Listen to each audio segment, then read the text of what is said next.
बहुत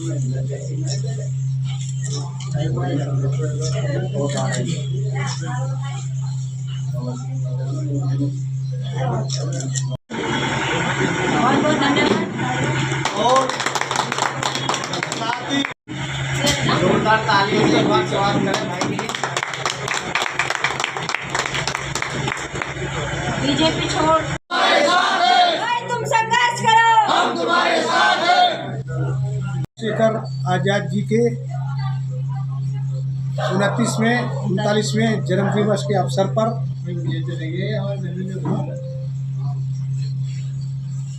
आज कहना चाहेंगे, क्योंकि प्रदेश में जिस प्रकार से गुंडागर्दी, लूट, हत्या, मर्डर, जातीय आधार पर लोगों पर हमले, धर्म के आधार पर लोगों पर हमले, और प्रदेश के अंतर्गत जो आज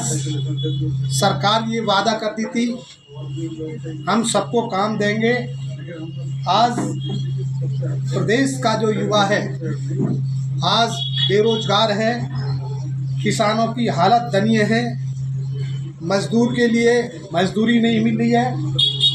बस प्रदेश के अंतर्गत हिंदू मुस्लिम का राज सरकार अलाप रही है, जिससे प्रदेश का देश का विकास रुका हुआ है। आज जो बाबा साहेब डॉक्टर अंबेडकर जी ने इस देश के गरीब, किसान, मजदूर, महिलाओं के लिए जो भारतीय संविधान में उनको समानता का अधिकार दिया था, आज बीजेपी की सरकार में जैसे कुछ साधु संत हैं, जैसे राम भद्राचार्य, उन्होंने महिलाओं के ऊपर जो ये टिप्पणी की है, महिला तो एक मौज मस्ती की चीज़ है, एक खिलौना है। साथियों, आज इस अवसर पर हम मांग भी करते हैं सरकार से, उस सरकार के संविधान के खिलाफ जा रहे हैं, और जो इस देश की नारी है, जिसको बाबा साहब डॉक्टर अंबेडकर जी ने भारतीय संविधान में जो उनको अधिकार दिया है, जो आज बराबर का अधिकार जो मिला है महिलाओं को हर क्षेत्र में, ऐसे लोग जो राम भद्राचार्य जो महिलाओं के खिलाफ अभद्र टिप्पणी जो कर रहे हैं, ऐसे लोगों के खिलाफ लगाम लगनी चाहिए और ऐसे लोगों को जेल की सलाखों में ठूसना चाहिए। हम सरकार से आज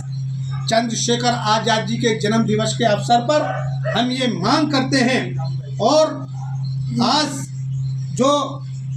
प्रदेश के अंतर्गत जो सरकार चुनाव आयोग के माध्यम से जो SIR लाई है, इससे साथियों जो ऐसे लोग जो प्रदेश के अंदर निवास करते हैं, जो गरीब लोग हैं, अनपढ़ लोग हैं, उनको फार्म भरने का अनुभव नहीं है। यदि किसी के माँ बाप का नाम 2013 की लिस्ट 2003 की लिस्ट में नहीं मिला तो अपना वोट कैसे बनवाएगा? तो ये जो SIR के माध्यम से मध्य बिहार के अंतर्गत इन्होंने गलत तरीके से सरकार बना ली, यही प्रयास इनका अन्य राज्यों में, उत्तर प्रदेश में है। लेकिन आजाद समाज पार्टी के राष्ट्रीय अध्यक्ष चंद्रशेखर आजाद जी ने कहा है कि आजाद समाज पार्टी और भीम आर्मी के कार्यकर्ता हर गांव में, हर बूथ पर जो ये गड़बड़ करने वाले लोग हैं, इनको जो मुंहतोड़ जवाब देंगे और लोगों का वोट बनवाने में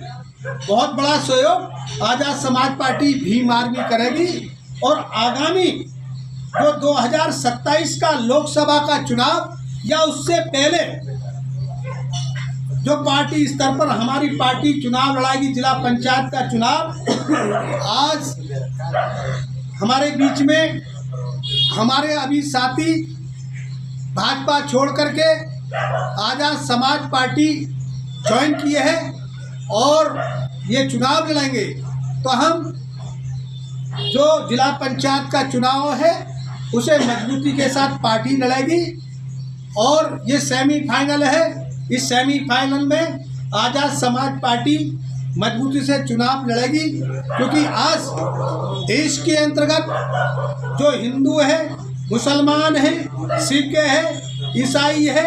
देश का गरीब है, मजदूर है, हिंदू है, मुसलमान है,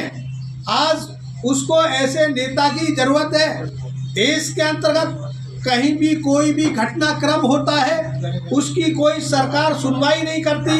पुलिस प्रशासन उनकी कोई सहयोग नहीं करता, लेकिन उनकी समस्याओं के समाधान के लिए यदि कोई बड़ा जघन्य अपराध होता है उसके लिए चंद्रशेखर आजाद, भारत के किसी भी कोने में जुल्म अत्याचार होता है उसके लिए चंद्रशेखर आजाद जी उनकी समस्याओं के समाधान के लिए मौके पर पहुंचते हैं, उनको न्याय दिलाने का काम करते हैं। साथ ही भीम आर्मी, हमारे भीम आर्मी के कार्यकर्ता पदाधिकारी, साथियों पुलिस को बाद में पता लगता है, सबसे पहले भीम आर्मी के कार्यकर्ता मौके पर पहुंच जाते हैं, उनकी समस्याओं के समाधान के लिए खड़े होते हैं। तो हम ये चाहते हैं कि देश में जो अफरा तफरी का माहौल जो चल रहा है, देश कंगाली के आधार पर है, देश में गरीब बेरोजगार आज जो घूम रहा है, आज संविधान की जो लोग शपथ खा रहे हैं वो संविधान को तोड़ मरोड़ कर आज उसको खत्म करना चाहते हैं। क्योंकि साथियों आपने देखा होगा कुंभ के मेले के अंतर्गत सारे साधु संतों ने, सारे शंकराचार्यों ने ये कहा था मकर संक्रांति के दिन भारतीय संविधान को खत्म करके मनुस्मृति लाई जाएगी। साथियों हम उनके लिए एक चैलेंज करते हैं। उन्होंने देखा होगा हमारा आंदोलन 2 अप्रैल का आंदोलन देखा होगा। साथियों 2 अप्रैल का आंदोलन जब इस देश का SC ST के व्यक्ति सड़कों पर उतरे, साथियों देश के अंदर उथल पुथल मच गई, सुप्रीम कोर्ट को भी अपना निर्णय वापस लेना पड़ा था। साथियों यदि संविधान के खिलाफ यदि ये आंच भी आई तो देश की सड़कों पर क्या हाल होगा ये समय बताएगा। तो आज हम चंद्रशेखर आजाद जी के 39वें जन्मदिन पर ये शपथ खाते हैं, चंद्रशेखर भाई आप हजारों साल तक जिए और आप 2027 में इस प्रदेश का मुख्यमंत्री आपको हम बना के रहेंगे। जय भारत।